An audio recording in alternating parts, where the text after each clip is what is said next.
Perfecto, pues continuamos con nuestra serie llamada Renueva tu corazón, introducción a la formación espiritual, recordando que esta serie es de gran importancia para nuestro fortalecimiento como cristianos, especialmente es para nosotros, para los cristianos. La clase de hoy se llama Primeros Pasos para la Renovación. Primeros pasos para la renovación. ¿Qué es lo primero que tenemos que hacer para renovar nuestro corazón? Les recuerdo que tenemos una bibliografía recomendada que está en pantalla y especialmente el libro central de esta serie es Renueva tu corazón de Dallas Willard, un gran libro, un gran autor también que yo te recomiendo, pues lo leas, te lo dejo de tarea, ¿no? Que un ratito que tengas o un ratote porque está grande, lo puedas leer. Vamos a comenzar estudiando 1 Corintios 6:9, que dice, ¿no saben que los malvados no heredarán el reino de Dios? No se dejen engañar, ni los fornicarios, ni los idólatras, ni los adúlteros, ni los sodomitas, ni los pervertidos sexuales, ni los ladrones, ni los avaros, ni los borrachos, ni los calumniadores, ni los estafadores heredarán el reino de Dios. Y eso eran algunos de ustedes, pero ya han sido lavados, ya han sido santificados, ya han sido justificados en el nombre del Señor Jesucristo y por el Espíritu de nuestro Dios. ¿Recuerdan lo que hablamos la clase pasada acerca de el corazón humano que, según lo que estudiamos, es engañoso y perverso, sin cura?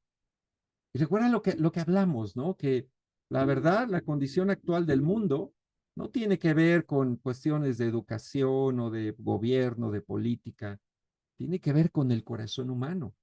Toda la descomposición social que hoy vivimos tiene que ver con el corazón de cada uno de nosotros, lo que ha salido del hombre en toda su historia. Entonces, si retomamos aquella enseñanza, ¿no? Que todos tenemos una naturaleza pecaminosa, que todos tenemos también una tendencia al mal, ahora tenemos que pensar en esta escritura. Pablo aquí habla a los corintios y les recuerda lo que ellos eran antes. ¿Antes de qué? De que fueran, y menciona tres acciones específicas: lavados, santificados y justificados.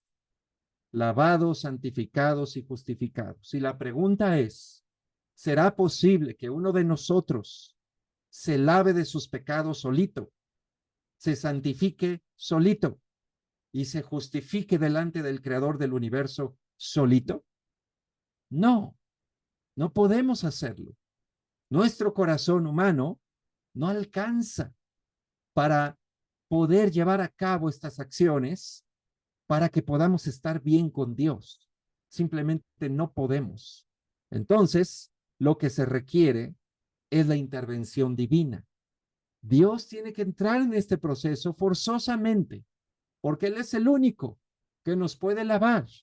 Él es el único que nos puede santificar y es el único que nos puede justificar. A fuerzas necesitamos a Dios. El corazón humano no es suficiente para por sí mismo lograr estas acciones espirituales. Mira lo que dice Efesios 4:22. Con respecto a la vida que antes llevaban, se les enseñó que debían quitarse el ropaje de la vieja naturaleza, la cual está corrompida por los deseos engañosos, ser renovados en la actitud de su mente y ponerse el ropaje de la nueva naturaleza, creada a imagen de Dios, en verdadera justicia y santidad. Y ahora estudiemos Romanos 12:12 en la Biblia textual. No os adaptéis al mundo, sino sed transformados por la renovación de la mente, para que comprobéis cuál sea la voluntad de Dios, lo bueno, lo aceptable y lo perfecto. ¿Qué ves en común en estos dos pasajes que el apóstol Pablo envía a dos cartas diferentes? Él está hablando de la vida anterior, él está hablando de la influencia pecaminosa de este mundo sobre los creyentes y incluso habla de ese brinco que se da de lo que eran antes, la vieja naturaleza, a la nueva naturaleza.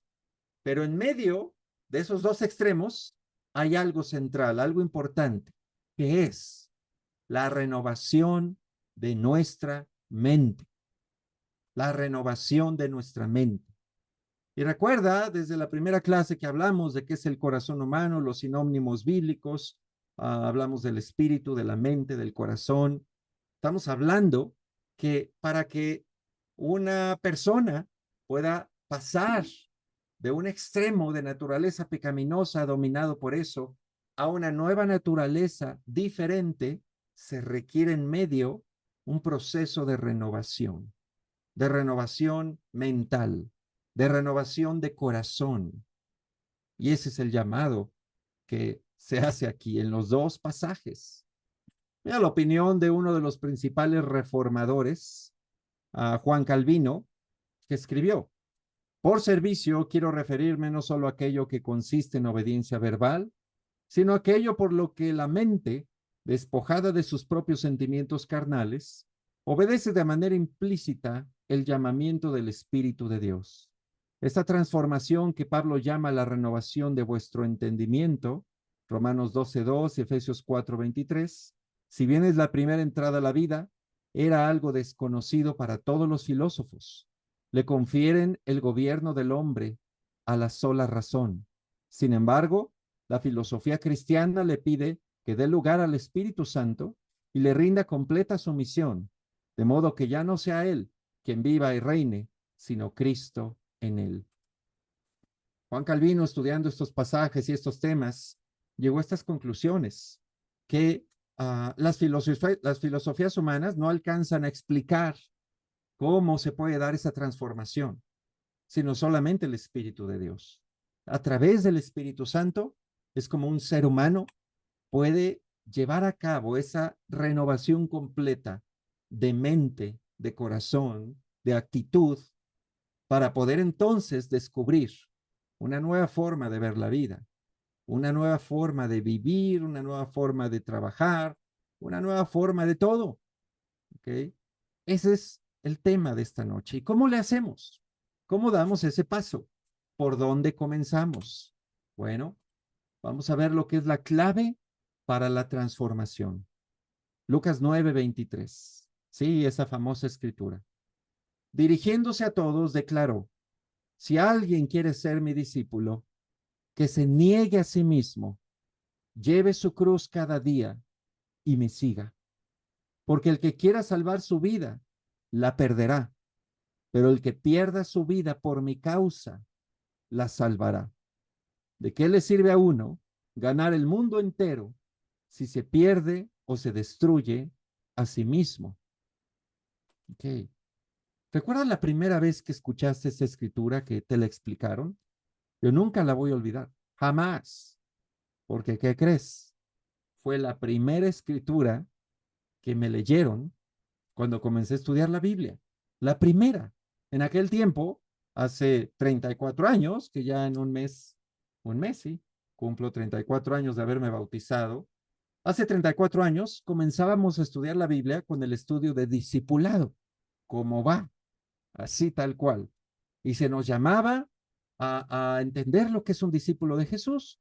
Y básicamente la gran pregunta: ¿quieres ser un discípulo o no quieres? ¿Te interesa o no te interesa? Y me dejó frío.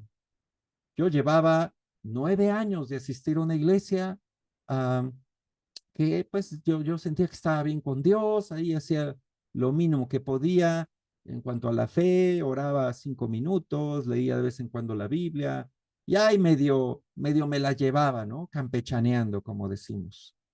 No entendía lo que era un discípulo.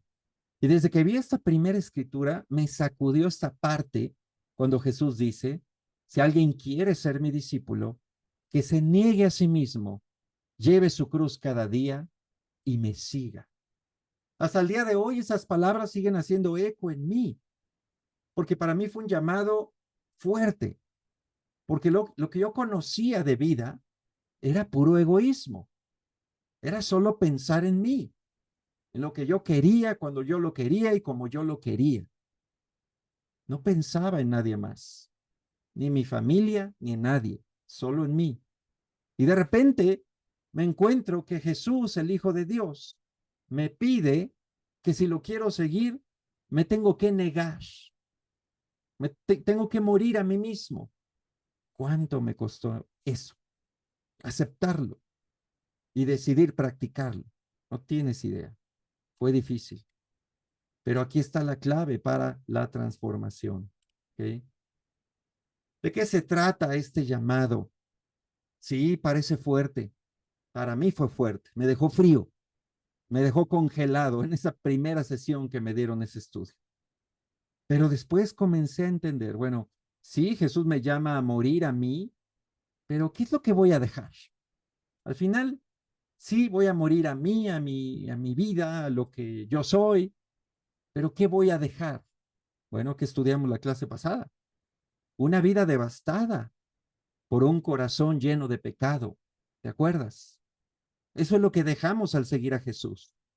Basura, un montón de basura.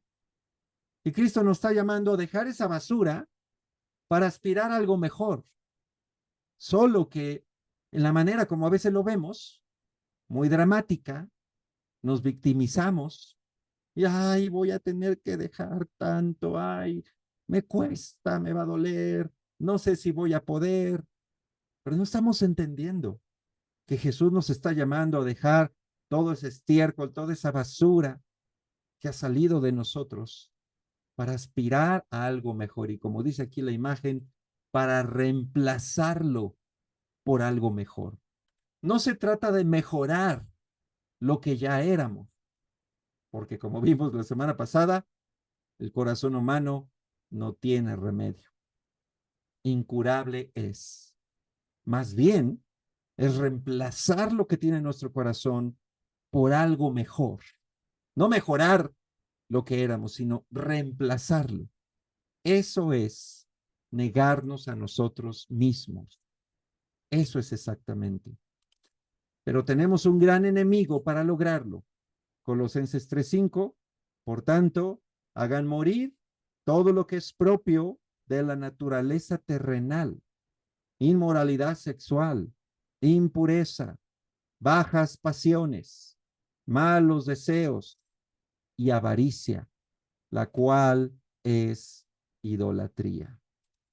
A ver, ¿por qué Pablo dice que la avaricia es idolatría?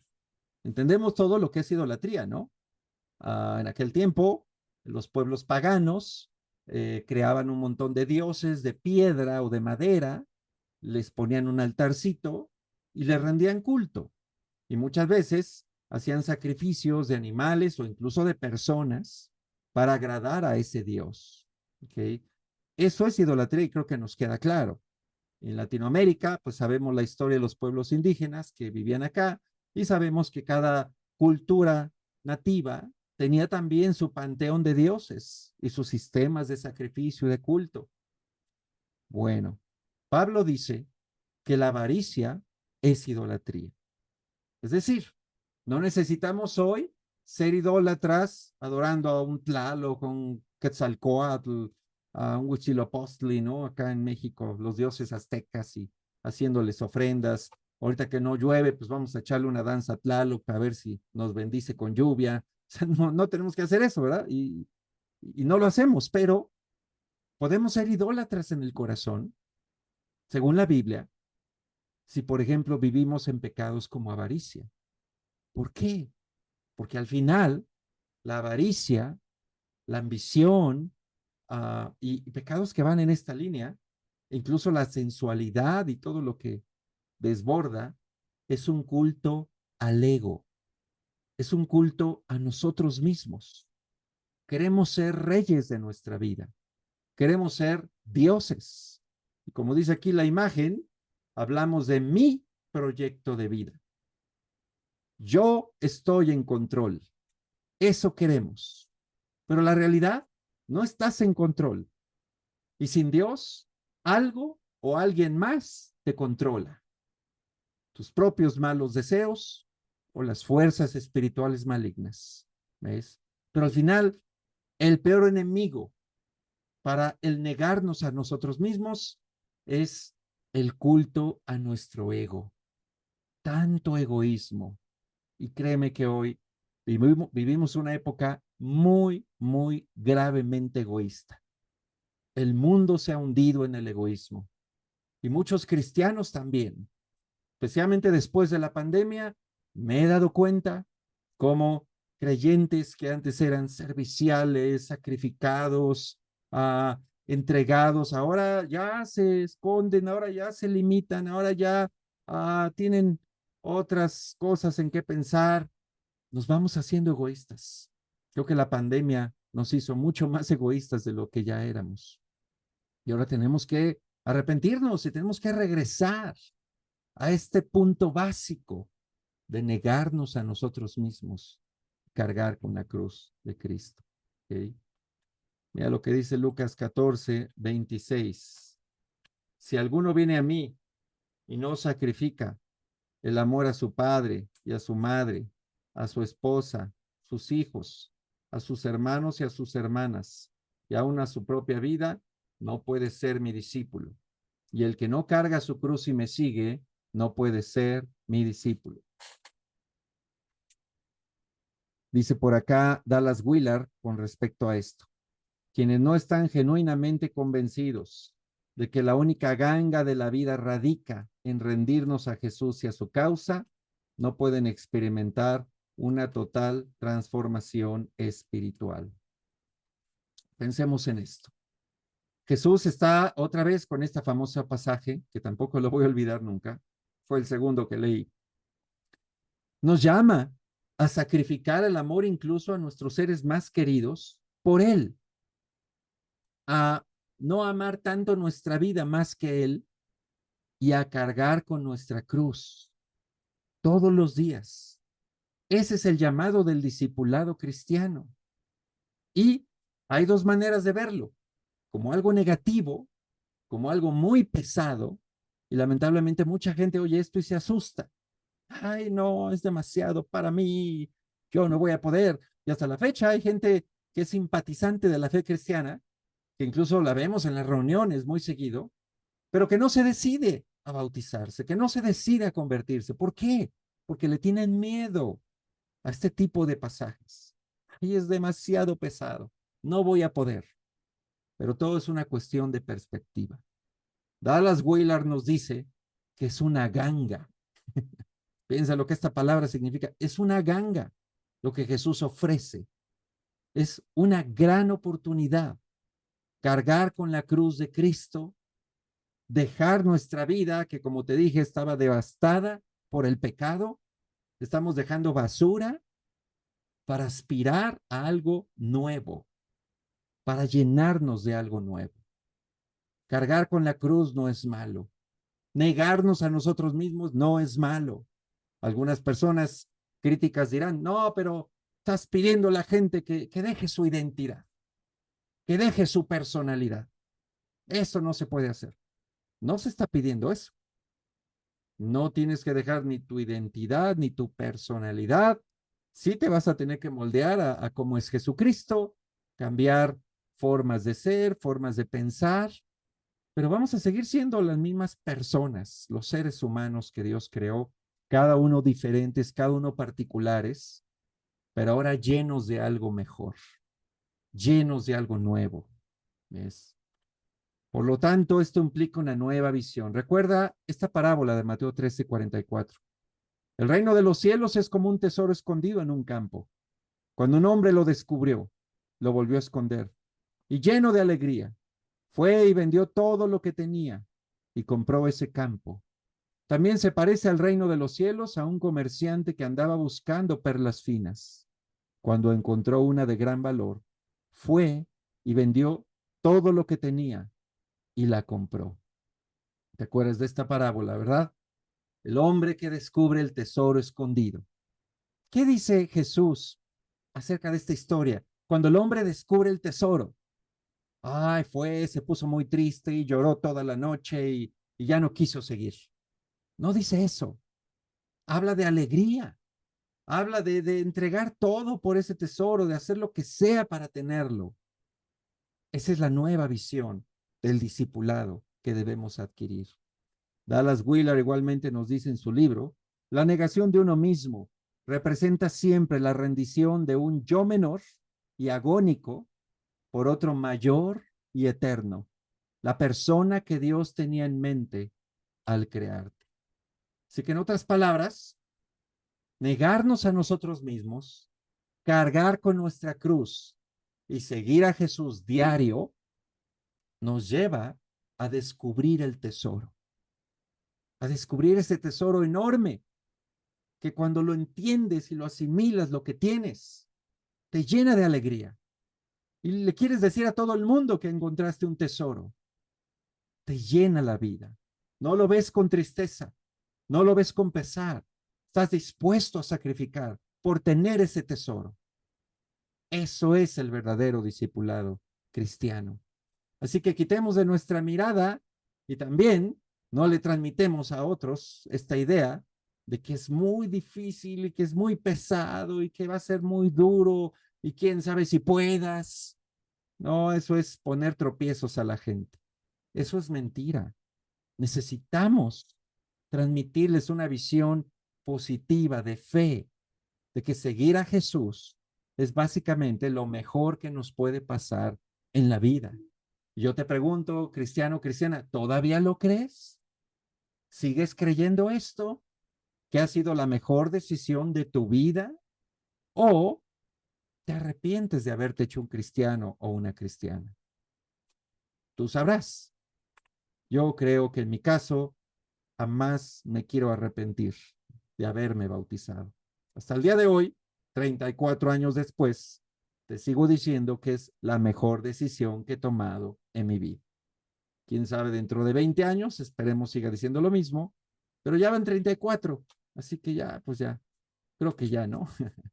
Todavía pueden pasar cosas, pero estoy convencido que es lo mejor que ha pasado en mi vida. Ahora, hay dos evidencias de la transformación, dos evidencias de que se está dando un cambio interno. Número uno, dar. Dar. Hechos 20:35. Siempre les he enseñado que así se debe trabajar y ayudar a los que están en necesidad, recordando aquellas palabras del Señor Jesús. Hay más dicha en dar que en recibir. Fíjate bien, una primera evidencia de un corazón renovado, de un corazón transformado, pues fíjate lo que dice la Biblia que es, dar. Hay más alegría en dar que en recibir. ¿Por qué será esto?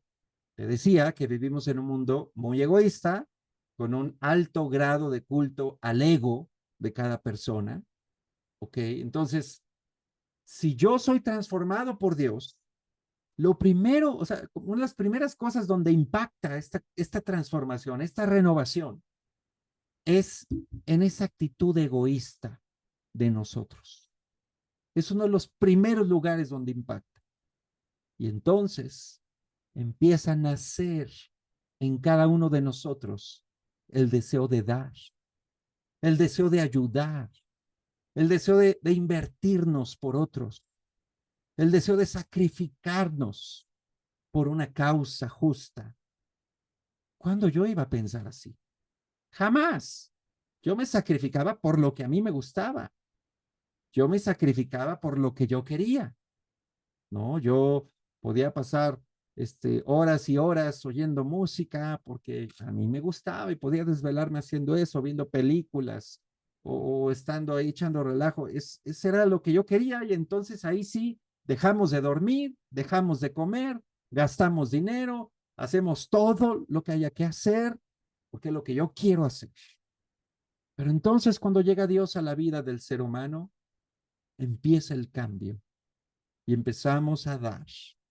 Y al dar, descubrimos lo que acabamos de leer en Hechos 20:35, una alegría enorme, un gran gozo por dar, tal como Pablo asegura que Jesús enseñó. Esto no está en los evangelios, pero Pablo recibió esa enseñanza de alguna manera y él afirma que Jesús lo dijo. Hay más dicha en dar que en recibir. Así que las personas renovadas son personas felices, son personas contentas. ¿Contentas por qué? Porque lograron sus metas, porque se cumplieron sus sueños, porque todo les salió bien en la vida. No, contentas porque aprendieron a negarse a su propio ego, a su egoísmo, y se desprendieron de ellos mismos para darle a otros. Y entonces descubrieron la gran alegría que hay en eso. Piénsalo. Segunda evidencia de alguien que ha sido transformado, perdonar, perdonar. Efesios 4:32. Más bien, sean bondadosos y compasivos unos con otros y perdónense mutuamente, así como Dios los perdonó a ustedes en Cristo. Es tan cierto esto. Yo que tengo una naturaleza rencorosa, vengativa, no solo rencoroso, sino en mi caso, mi naturaleza es más de venganza, o sea, de hacer algo por lo que alguien me hizo. No sé cómo seas tú, tal vez seas más bueno que yo, pero en mi caso, no solo tiendo a ser rencoroso, resentido, pero a actuar. Yo era muy vengativo, practicaba la venganza y me deleitaba en ello. Sin embargo, cuando empiezo a conocer a Jesús, empieza esta transformación, entender lo que era perdonar las ofensas, entender lo que era olvidar a las cosas que me hayan hecho, también reconocer lo que yo mismo hice a otros. Y es un proceso, ¿no? Que va caminando a través de los años, donde tenemos que ir graduándonos en licenciatura, maestría y doctorado en perdón. Porque el día que dejamos de perdonar es el día en que estamos abandonando nuestra renovación, en que paramos de ser transformados. Entonces, hermano, hermana, piensa en estas dos evidencias y quiero que pienses hoy cómo están en ti. ¿Sigues dando con alegría? ¿Te sigues regocijando en ayudar a otros, en sacrificarte por otros, por Jesús, por su causa, por la iglesia? ¿O ya tienes reservas? ¿O ya tienes ahí tus guardaditas? Ay, no, hasta aquí. Ay, no, esto ya no. Ay, no, ya di mucho. Tengo 20 años en la fe, ya me voy a jubilar de servir. ¿Hasta cuándo, no? O sea, piénsalo. ¿O qué tal con el perdón? ¿Te has vuelto otra vez una persona rencorosa, resentida? ¿La amargura te controla fácil? Ah, ¿no perdonas los errores de otros? ¿Los tienes presentes? Ah, lo que me hizo tal hermano hace 20 años, nunca lo olvidaré. Piénsalo. ¿Por qué? Y con esto terminamos casi. Porque eso implicaría un retroceso. ¿Ok? Cuando estamos dejando de dar, cuando estamos dejando de perdonarnos unos a otros, básicamente son evidencias de lo que podríamos llamar un retroceso. Pero quiero que entiendas algo, como ves en la imagen, cuando empezamos a retroceder en la fe, no es para siempre que retrocedemos. Es como caminar hacia atrás y detrás de ti a unos metros de distancia hay un precipicio. Entonces tú vas caminando hacia atrás en tu fe pensando que solo estás retrocediendo, que te vas a dar ese gustito ahorita, pero sin estar consciente que hay un precipicio. Y sí, el que retrocede no es para siempre, porque un día se cae, un día cae al precipicio y muchos ya no salen de ahí. Cuidado con los retrocesos, cuidado con dejar de ser transformados y dejar de renovarnos, porque entonces un día ya no la podemos contar. Y sí, esto es una batalla permanente. Según de Corintios 13:5 dice, examínense ustedes mismos para ver si están firmes en la fe. Pónganse a prueba. Lamentablemente, hermano, hermana, siempre van a quedar restos de la sensibilidad al yo. Siempre estamos luchando contra el yo. Y te aseguro que hoy mismo luchaste contra tu yo, contra tu ego, contra tu naturaleza pecaminosa, contra lo que sale de tu corazón. Hoy mismo. No hay que pensar la semana pasada, hoy. ¿Ok? Entonces, de lo que se trata esto es de seguir en la lucha, Y gracias a Dios tenemos la herramienta de unos a otros, las decenas de pasajes en el Nuevo Testamento que hablan de ayudarnos unos a otros, de corregirnos unos a otros, porque necesitamos otros creyentes en nuestra vida que nos orienten, que nos ayuden, que nos avisen. Hey, oye, ya te estás endureciendo. Oye, ya no das tanto, ya no estás bien en tu cara, mira, tu actitud. Oye, oye, como que ya estás muy sentido, ¿no? Necesitas perdonar otra vez. Necesitamos esas voces. Por eso, un cristiano que se aísla es un cristiano que se va a morir espiritualmente. Necesitamos conexiones. Necesitamos estar unidos unos con otros. Y gracias a Dios por el discipulado, porque sin él yo ya no sería un cristiano hace muchos años. Tal vez tú tampoco. Así que esta es la lección de esta noche y preguntas para la reflexión. ¿Cuál ha sido tu experiencia personal en perder tu vida para ganarla? ¿Te acuerdas cuando diste estas primeras decisiones, ¿no? De negarte, de dejar atrás tu vida. Número 2, ¿por qué no puedo ser discípulo de Jesús si no tomo mi cruz y lo sigo? ¿Por qué no? Y número 3, ¿de qué habla de ti tu actitud de dar y tu disposición a perdonar actualmente? Pensemos en esto, vamos a platicarlo ahorita.